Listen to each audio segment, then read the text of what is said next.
दोस्तों, ये क्राइम कहानी है संजय राय की। आरोपी संजय राय ने बर्बरता की सारी हदें पार कर दी। 8 और 9 बजे की दरमियानी रात करीब 1 बजे संजय अस्पताल में आता है, जहां पर उसने खूब शराब पीकर और हिंसक पोर्न वीडियो देखे और सुबह के करीब 4 बजे नशे में धुत सेमिनार के हॉल में घुसता है, जहां उसने एक ट्रेनी डॉक्टर को सोते हुए देखा और उसे दबोचने की कोशिश की, लेकिन वो जग गई। उसने खुद को आरोपी से छुड़ाने की पूरी कोशिश की, लेकिन संजय राय उस डॉक्टर पर भारी पड़ गया, क्योंकि शराब के नशे में वो एक जानवर जैसा बन चुका था। दोस्तों, जूनियर डॉक्टर की जो पोस्टमार्टम रिपोर्ट सामने आई है, उसने हर जख्म का हिसाब दे दिया है। रिपोर्ट के मुताबिक जूनियर डॉक्टर के शरीर पर जितने भी घाव हैं, वो उसे तब मिले जब वो खुद को आरोपी से बचाने की कोशिश कर रही थी। इस कोशिश में उसके चश्मे का शीशा टूट चुका था, क्योंकि आरोपी डॉक्टर संजय राय ने उसके चश्मे पर मुक्के मारे थे, जिससे उसके चश्मे के कांच टूटकर उसकी आंखों में घुस गए। इसी वजह से पीड़िता की दोनों आंखों से खून बह रहा था। उसकी आंखें घायल हो चुकी थी, भयानक दर्द हो रहा था, लेकिन उसका संघर्ष अभी भी जारी था। पीड़िता के चेहरे और नाक पर जो जख्म मिले हैं, वो इसलिए आए क्योंकि आरोपी लगातार उसे काबू करने की कोशिश कर रहा था।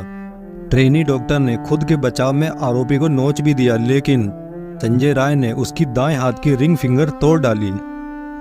अब वो पूरी तरह घायल होकर खुद को बचाने की कोशिश कर रही थी, लेकिन भयानक दर्द के चलते वो कुछ देर बाद बेहोश हो गई। रिपोर्ट के मुताबिक ट्रेनिंग डॉक्टर के प्राइवेट पार्ट पर जो जख्म के निशान मिले हैं, वो तब आए जब जूनियर डॉक्टर बेहोश हो चुकी थी और संजय राय उसका रेप कर रहा था। इसके बाद आरोपी संजय ने हैवानियत की सारी हदें पार कर दी। आरोपी ने ट्रेनी डॉक्टर के पैरों को इस हद तक स्ट्रेच कर दिया था कि उसकी हिप बोन टूट गई थी, और यही वजह थी कि डॉक्टर की वजाइना से इतना खून बह रहा था। इस महिला की डेड बॉडी जिस हालत में मिली, वो रोंगटे खड़े कर देने वाला था, इंसानियत पर सवाल उठाने वाला था।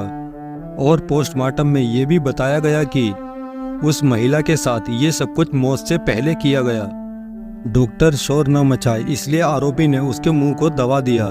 नशे में धुत आरोपी संजय को यह भी पता नहीं चला कि कब उसके हाथ पीड़िता के गले तक पहुंच गए और कब उसने पीड़िता का गला दबा दिया।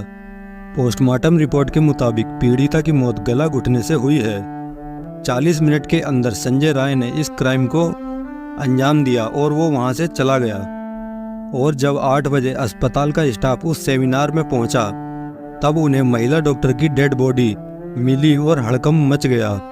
दोस्तों, पोस्टमार्टम में एक और खास बात सामने आई है, और वो ये है कि डॉक्टर्स को पीड़िता की बॉडी में 151 ग्राम सीमन मिला है, और इतना सीमन आमतौर पर एक पुरुष में नहीं निकलता, जिससे ये शक और भी बढ़ जाता है कि आरोपी संजय अकेला नहीं था, यानी कि गैंग रेप की संभावना जताई जा रही है। लेकिन संजय राय ने जो भी किया, उसके लिए तो फांसी की सजा भी कम है। फिलहाल ये मामला सीबीआई में है, और हम उम्मीद करते हैं कि कोर्ट आरोपी संजय राय को ऐसी सजा सुनाए जिससे क्राइम करने वालों की रूह कांप जाए।